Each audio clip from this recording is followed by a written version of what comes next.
if you are new here, hey, welcome to my channel. I'm so happy you're here. So for today's video, I really wanted to focus on eyes and eyeshadow. I really wanted to jump in and bring you like an in-depth tutorial on how to blend, how to make sure your eyeshadow looks seamless and beautiful and everything looks like it's a gradient effect. Eyeshadow is probably one of the hardest parts of makeup. Making sure everything is blended and everything goes nicely together is actually extremely difficult, and it takes a lot of time and effort. So I wanted to just jump on here and do like a eyeshadow for beginners type of thing. Really just go in depth on how you should be applying your eyeshadow, how you should be blending it. There are so many different techniques out there. You can take what I give you and you can run with it. There are literally so many ways to do eyeshadow. I've just found this is what works best for me, and this is what gives me the best blend. This is what I think looks pretty on my eyes. So if that's something that interests you and you want to pick up some tips and tricks and techniques on how I do my eyeshadow, and you want to just learn a little bit more about how to make things blend together, then make sure you just keep on watching. So first things first is to always start out with an even base. As you can see right now, I don't have anything on my eyelids. So what I like to do is either use the concealer that I'm going to be using on my face that day, or the MAC Paint Pot, and this is in the shade Soft Ochre. This just gives me like an even base. It gets rid of all the little veins in my eyes, and it really helps the pigment in the eyeshadows stand out more. So I just take a little bit of that Soft Ochre and I just plop it on my eyelid.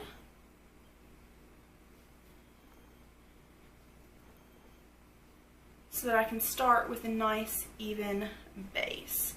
What I like to do is just bring it out a little bit too past my eyebrow, because it depends on like what kind of eyeshadow I'm doing that day. If I want to do like a winged out kind of dramatic look, I like to have this out here because it helps the eyeshadows.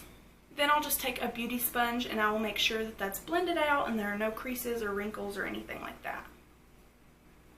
Okay, so I zoomed you in so you guys can get a closer look at what I'm going to be doing. For today's look, I'm using the James Charles Morphe palette. This is a really great palette. It has literally everything in it, from bright colorful shades to your neutrals. I picked this palette specifically for this middle row right here. Those are the colors that most people reach for every single day, so I wanted to play with those today and kind of just teach you different techniques on how to get them to blend together and look seamless. So to start off, I definitely want to start with a transition shade, and we're going to dip into this one right here. I do not know the shade names off the top of my head, and I lost the little sheet that came with it, so I'll just make sure to put that in the description box below so y'all know what shades I used. So I'm just taking this on a big fluffy crease brush. This is really fluffy. It's going to spread the eyeshadow out all over, and it's really going to just set down a nice even base that's going to help the rest of our deeper, darker shadows blend more seamlessly later on. So I just start this right here on the outer edge, right there, and I just blend into my inner corner. I want most of the pigment to be right here on the outer edge, because that's where we want it to be more concentrated, and I want less product going on the inner corner.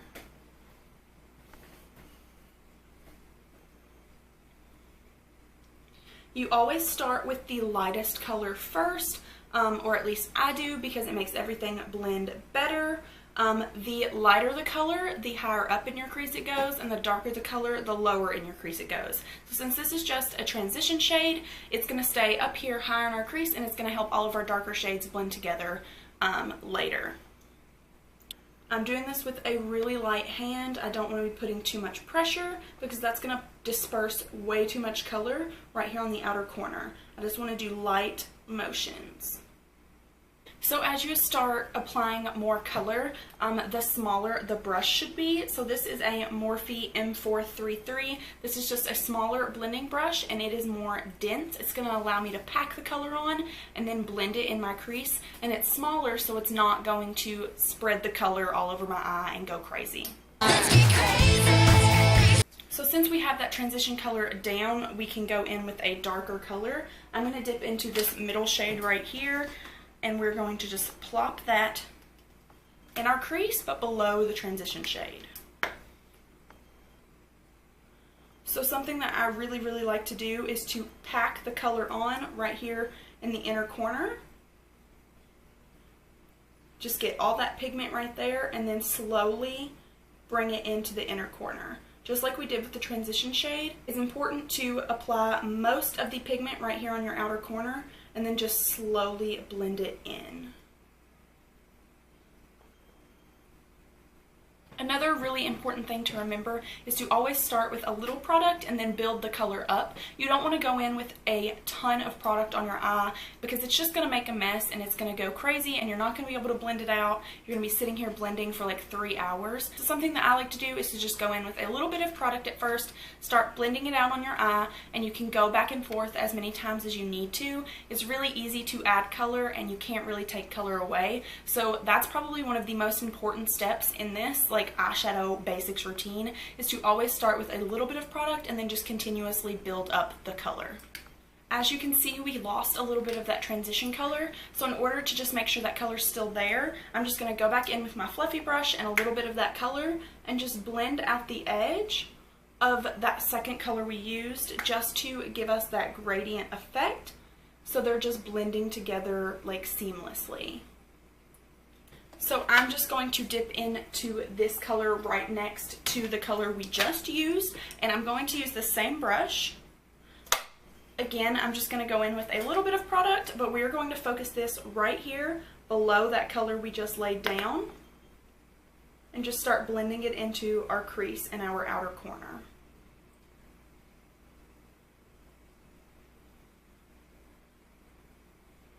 Since we lost that second color that we used while blending this out, just use the same brush and go back in with that color right over top, just giving us a nice even blend. You'll see that the key step in making sure that you get a gradient blended effect is to continuously go back and forth between the colors that you're using, just blending it out and making sure that everything just kind of blends seamlessly together. Going back and forth between the colors just gives you the pigment that you want and gives you the blend that you want. So for the next step, we are going into this deepest brown shade right here. And this is going to go in our outer corner, and it's going to be the lowest crease shade. We're not going to bring it all the way up. It's just going to be right there directly in our crease. And I'm going to plop it on my lid as well because I really want this to be a more smoky, smoked out look. To do that, I am using a smaller brush. This is a Morphe M506. This is just a small, really tiny blending brush. This just allows you to get in smaller places, allows you to blend things out a little bit more slowly, but you're really going to be able to see the definition and the gradient effect. With deeper shades like this, it is so important to go in with a light hand and to start with a little product and build that color up, just because, like I mentioned earlier, you can always add more product, but you can't take it away. And once you add that deep color, if you add too much, it's really going to make things go in a totally different direction than you wanted it to go. So really, I'm just focusing this right here on my outer V, which is this little section right here, and blending it right directly into my crease. But I do want this to go all over my lid, so I am messily, is that a word, messily, putting this on my lid as well.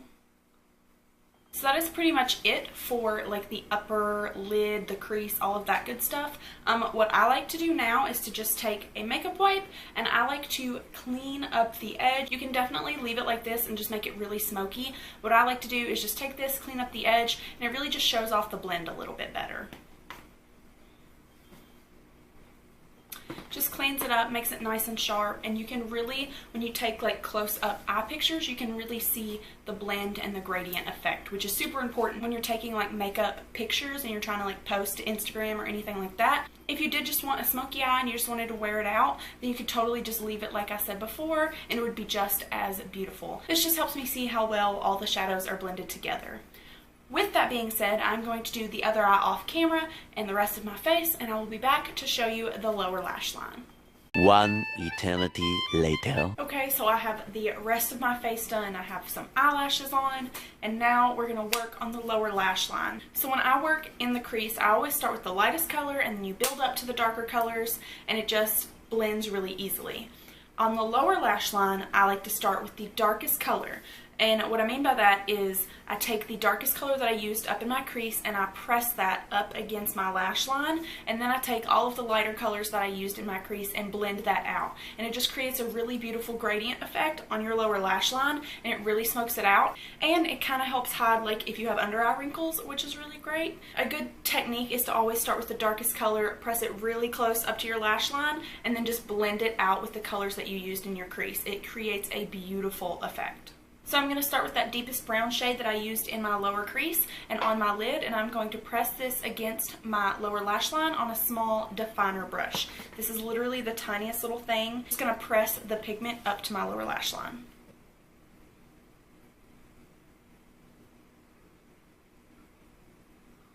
So as you can see, it looks a little harsh, but once we go in with those colors, it's really going to blend that out and look really beautiful. So on the small detailer brush that we used earlier, I'm going to mix the two lighter brown shades and just blend out that dark brown.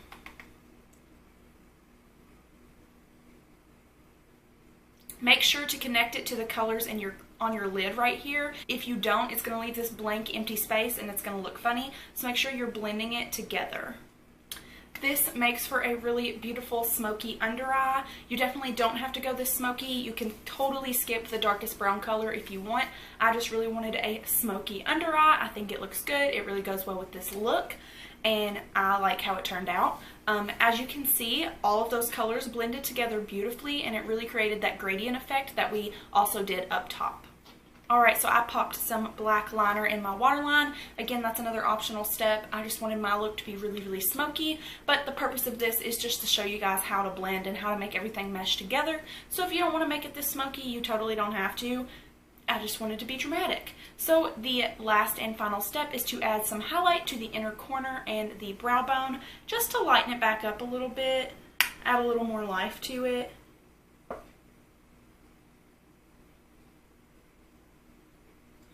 This is the Anastasia Beverly Hills Amarizi highlight. It is so beautiful. The highlight just really opens the eye back up, makes it look a little bit bigger than it actually is, and adds some life back into this look because it is really dark and really smoky. Okay guys, this is the finished look. It is definitely smoky. It is definitely like more of a night out kind of look, but I really just wanted to focus on getting the blend down for you guys. I wanted to give you some tips and some tricks and some techniques on how to make sure that you are blending everything correctly. It is a gradient, beautiful, seamless effect, and so that you're not seeing any of those harsh lines. I think that this look is absolutely beautiful. I love it so much. I would wear it on a night out. I would wear it during the day. It is so glam and it is so beautiful. I think that it is awesome. I really hope that you guys like it, and I hope that you guys were able to pick up on some of the tips and the tricks and techniques that I was trying to explain to you throughout the video. If you try out some of these techniques, I would really, really love to hear it. If you guys have any techniques that I didn't mention, feel free to comment them down below. I'd love to hear. I love to practice. I love trying new techniques. Again, I really hope that you guys like this video and you like this look. I hope that you were able to learn a little something. I hope that you guys were able to pick up on some of these tips and these tricks. I want to know if you guys implement these in your makeup routines now. I would love to hear from you guys. So thank you guys so much for watching. Before you leave, make sure you give this video a big thumbs up and you subscribe down below. Make sure you hit the little notification bell right beside it so you can be notified every time I upload content. It is every Monday, Wednesday, and Friday, so 3 times a week. Make sure that you are around for those because I am super excited about all the stuff I have coming your way. Again, thank you guys so much for watching, and I'll see you in my next video. Bye guys!